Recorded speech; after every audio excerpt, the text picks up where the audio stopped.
सोई अब तेरे मोरी माया। मेरी आदि शक्ति मेरे साथ आएगी। और इतना कहने के बाद भगवान अंतर ध्यान हो गए। अंसन सहित मनुज अवतारा। भगवान ने त्रेता में अयोध्यापुरी में जन्म लेते हैं। महाराज दशरथ कब वहां पर जन्म होता है आप जानते हैं। महारानी शत्रुपा कौशल्या बनती है। अब भगवान श्री राम ने तो वरदान दे ही दिया है, पर वरदान का महाराज दशरथ को स्मरण नहीं था। बहुत समय बीत गया, कौशल्या से कोई पुत्र नहीं हुए। महाराज दशरथ ने कैकेयी से विवाह किया, कैकेयी के भी कोई पुत्र नहीं हुए। महाराज दशरथ ने सुमित्रा अम्मा से विवाह किया, कोई पुत्र नहीं हुए।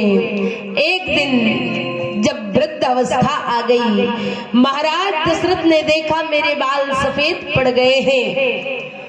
महाराज दशरथ का नियम था कि रोज इंद्र की सभा में जाते थे और इंद्र अपना सिंहासन आधा खाली कर देता था। अर्ध सिंहासन आसन देहि, आदि सिंहासन पर बैठा लेते थे।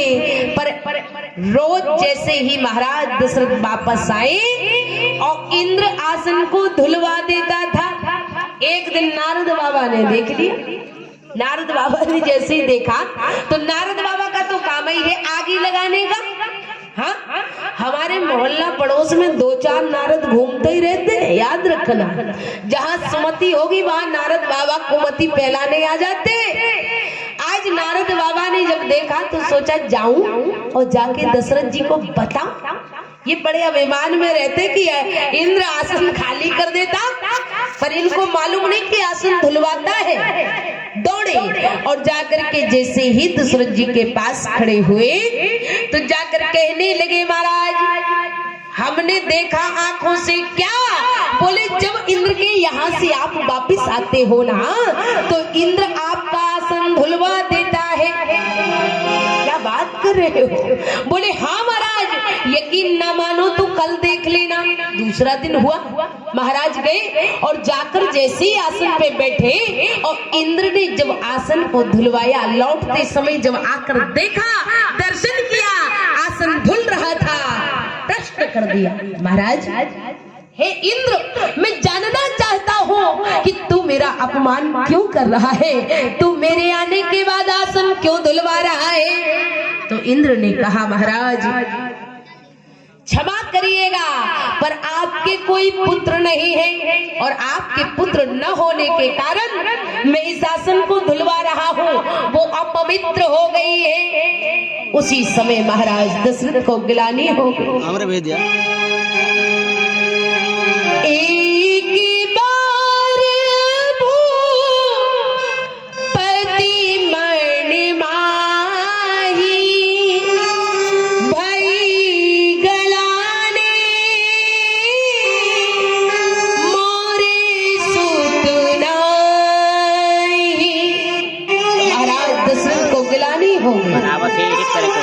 इसके कई तर्क हैं, कई कारण हैं कि गिलानी क्यों हुई। एक तो इसीलिए हुई, दूसरा इसलिए हुई कि महाराज दशरथ ने देखा कि एक राजा अपने पुत्र को कंधे पर बैठा करके भगवान के दर्शन कराने के लिए ले जा रहा है, बहुत ही प्रसन्न है। दशरथ जी ने सोचा, काश अगर मेरे पास ऐसा पुत्र होता, मैं अपने कंधे पर बिठा लेता और उसे भी दर्शन कराने के लिए ले जाता। इसलिए गिलानी हुई। महाराज दशरथ दौड़े दौड़े गुरु के पास गए, हे गुरुवर, आज मैं बड़ा व्यथित हूँ, दुखी हूँ। क्यों? मुझे गिलानी हो रही है। क्यों? बोले मेरे कोई पुत्र नहीं है। वशिष्ठ जी ने कहा, धीरज रखो, धरऊ धीरे हो यही सुत चारी, मुनि भय हरण भगत भय हारी। धीरज रखो, तुम्हें एक नहीं 4 पुत्र होंगे। तुरंत श्रृंगी ऋषि को बुलाया और पुत्र कामेष्टि यज्ञ करवाया। यज्ञ कराने के पश्चात उस यज्ञ की अग्नि से अग्नि देवता प्रकट हुए और हाथ में चरू लिए थे खीर। जैसे खीर लेकर अग्नि देवता प्रकट हुए, याद रखिए अग्नि देवता ने वो खीर महाराज दशरथ को दे दी कि अपनी रानियों को खिला दो, इससे ही इनके पुत्र उत्पन्न होंगे।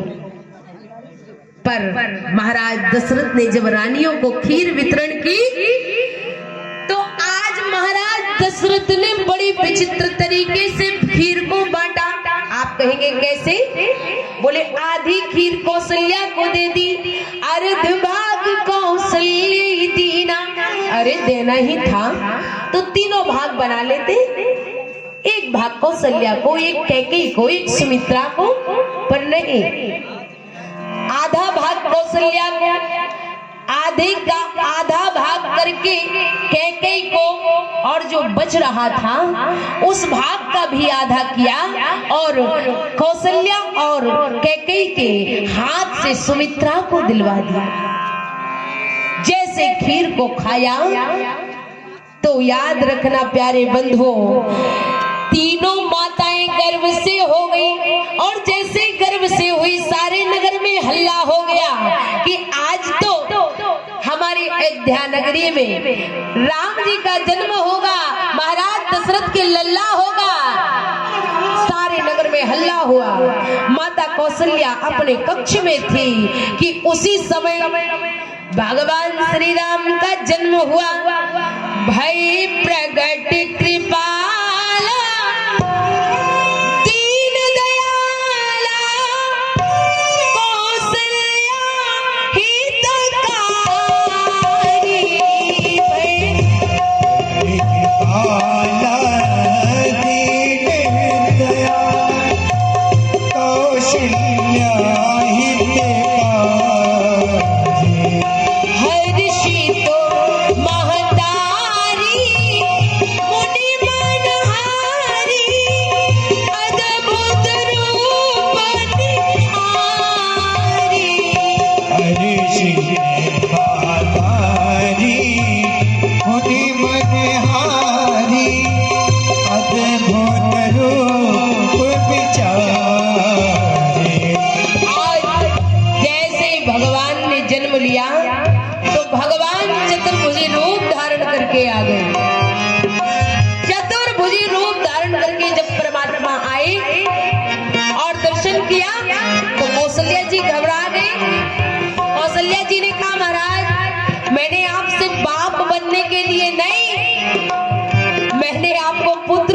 मांगा था। भगवान ने कहा अच्छा पुत्र बनना? बोले हाँ हाँ पुत्र बनना है। तो भगवान से कौशल्या जी ने विनती की, हे महाराज आप छोटा रूप बना लीजिए। भगवान ने कहा कितना छोटा? बोले कितना छोटा बनाइए कि हमारे यहाँ बोलते सूपा, जिसमें गेहूं छाना जाता है। बोले कितना छोटा स्वरूप बना लीजिए कि सूपे में आ जाओ। भगवान ने उतना छोटा बना लिया। अब भगवान छोटे हो गए। अब भगवान हंसे। कौशल्या अम्मा बोली बाहर प्रभु हंस रहे हो, रो रो। अच्छा एक बात बताओ कि धन्य है भक्त जो भगवान ही को रुलाने चला है। भगवान कहते ठीक है अगर आप बोलती हो तो मैं रो देता हूं, आप कहती हो तो मैं रोऊंगा। माता पुनि वाली सोमत डोली तजहु तात यही रूपा की जैसे सुलीला अति प्रिय शीला यह सुखे परम अनूपा। तो सुनी बजन सुजाना रोदन ठाना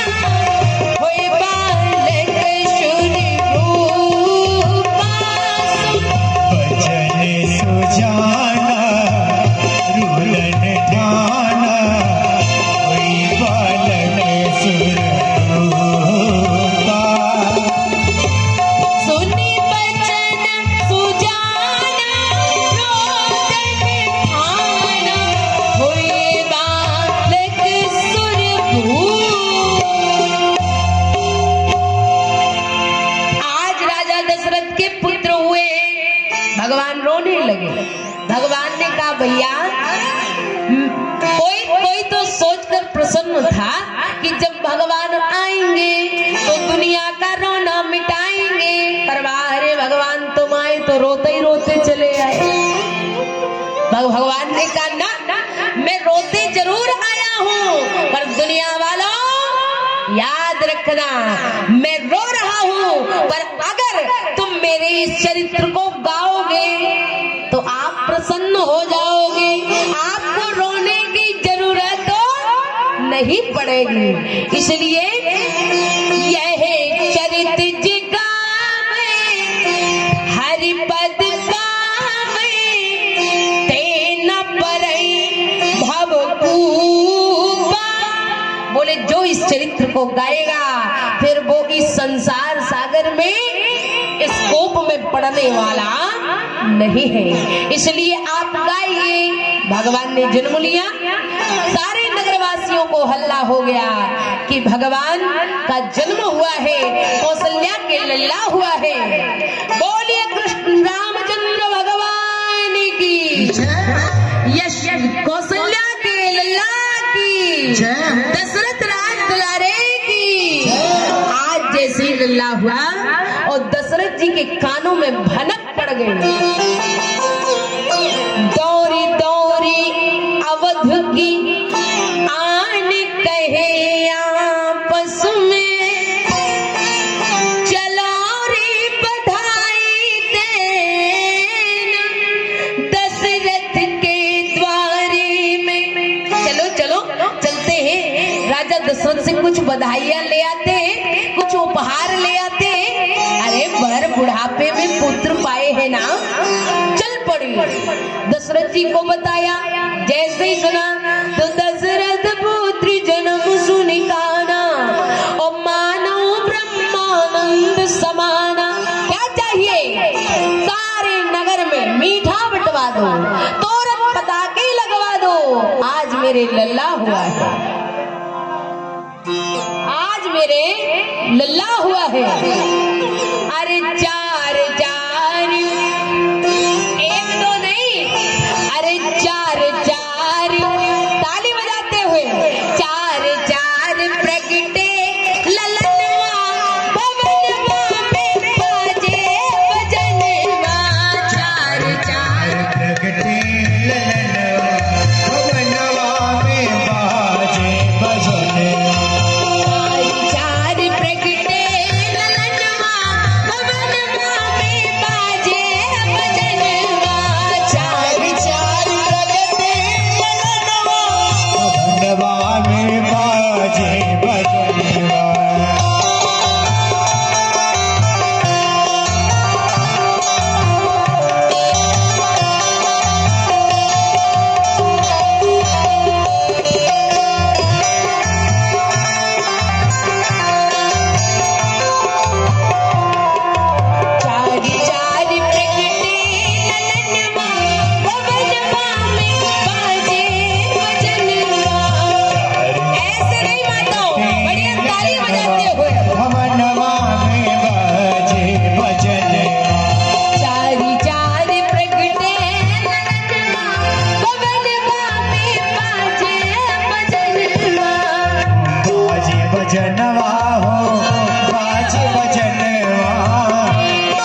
तन मन तो बचा